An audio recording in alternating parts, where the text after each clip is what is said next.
My Hero Academia Chapter 422 is finally out, and with it we pick up exactly where the last chapter left off, with our beloved broken and battered protagonist Izuku Midoriya running out into the heat of battle with the last remaining embers of One For All ready to face off against the king of villainy, All For One.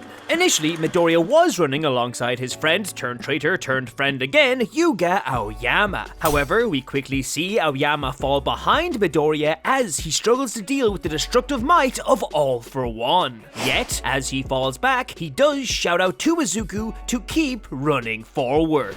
Aizawa, in seeing his student struggle, calls out to Shirokumo to open another portal for them to get closer. Unfortunately, his attempts at providing aid would prove to be futile, as the hero formerly known as Kurogiri has reached his limit, whether that's mentally or physically I am unsure, but he can no longer create any more portals. But of course, this most certainly doesn't stop the heroes, who all continue their assault on All For One with everything and everyone they got. I mean, they even got the UA second years here. The second years! Yet no vigilantes. The Crawler, Knuckle Duster, and Popstep are just too damn powerful. But alas, as this heroic battle continues, it seems that despite the hero's best efforts, they can't manage to land a single damaging attack on the villain, as All For One, taking on all of the hits, once again prepares to unleash the full power of his quirk, which is unleashing every single one of his stolen quirks at the same time. That's right, it's his Omnifactor quirk release. As All For One prepares this attack, he explains that this version of his ultimate attack is going to be a lot different than the time he used it on Bakugo, as this time he's no longer overcome by his emotions. Aizawa, in seeing this and all of the heroes' futile efforts in damaging All For One, shouts out to everyone that it's no use. Their main focus now is to clear a direct path for Deku to reach Shigaraki. And yes, Aizawa does call him Shiggy and not All For One.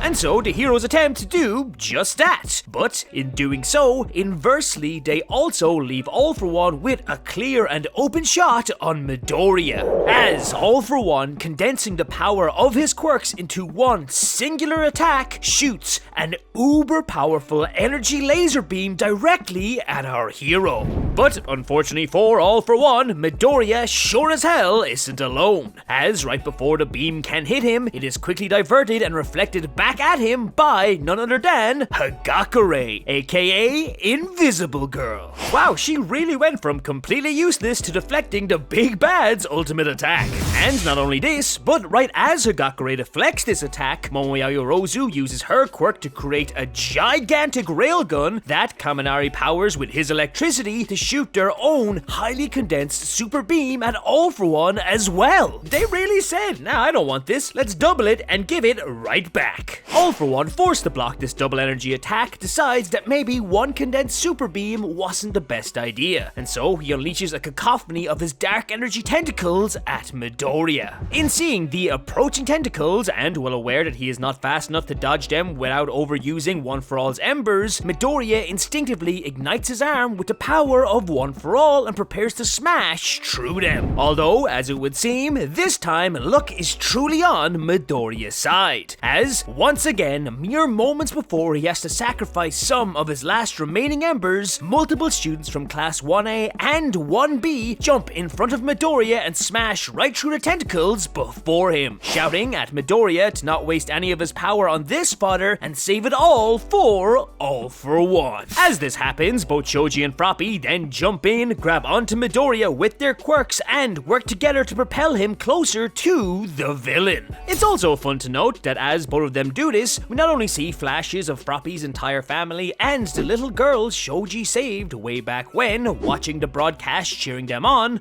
but as the two throw Midoriya, he thanks them both, but more importantly, he calls Froppy by her first name, Tsuyu, instead of Asui. I thought it was a cute moment. Anyways, as Midoriya is flung forward and gathers himself again, Kirishima and Mina Ashido both rush in ahead of him and use their quirks together to block another massive incoming attack from All For One. And as they do so, just like for Shoji and Froppy, there's a brief cutaway where we see their supporters, their old friends from middle school, watching the broadcast and cheering both of them on as well. All For One, still attempting to end Midoriya, is hit with a bit of confusion, as he can't understand understand why so many of these heroes who can barely move are going beyond their limits and refusing to die to help Midoriya. But then the answer quickly occurs to him. The answer being the very thing he said to Midoriya when they first saw each other in the Vestige world. Midoriya is useless. Unlike All Might, Midoriya is weak. Yet, despite this, he never stops driving forward, risking his life for others, which in turn inspires them to do the same regardless of what happens. And with this realization, we see more of Midoriya's allies rush in and aid him in his dash towards All For One. As Gentle creates a trampoline for him, Ida grabs his hand and helps him run, Death Arms cheers him on, and even Tokoyami, who is still in Gunga with Hawks, wishes him the best. All For One, seeing Midoriya now fast approaching, reaches out his arm and prepares to unleash another devastating attack.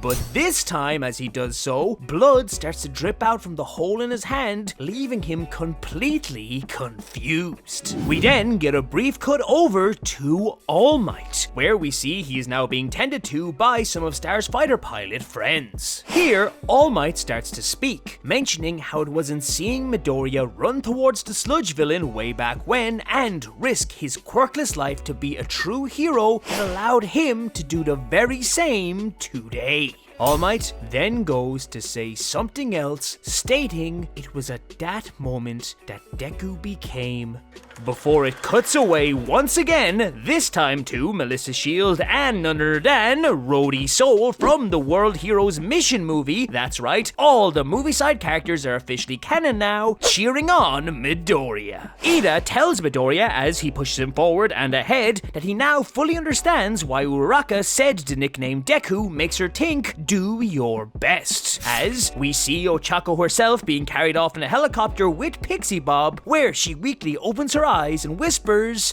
"You can do it." It's also here where we get a montage from all around the world where we see everyone from Eri to Tsukauchi cheering on Midoriya, as well as the US president demanding that all of their available heroes be sent to Japan ASAP to help out in the fight. And finally, as we return to All Might, we see the former #1 hero raise his hand into the sky, reaching out towards the image of a running Midoriya as he finishes his previous statement from before. On that day, you became my greatest hero.